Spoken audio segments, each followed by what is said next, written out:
Hey guys, thank you for joining us again, Car System Installation. We're going to show you a backup camera to factory screen on a Mercedes GLA 2016. So we have installed our interface module. I put the vehicle in reverse. Then I have the picture showing on the screen in here. The steering wheel will control also the line, so you know which way your vehicle is turning.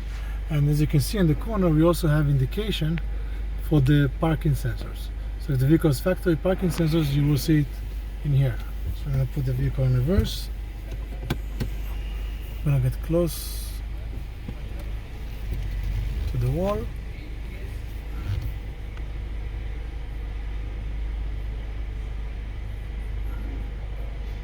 As you can see, the closer we get, we have factory sensor showing us the distance. Okay. Backup camera to factory screen on different vehicles available at Car System Installation. Subscribe to our channel and we'll see you next time. Have a great day.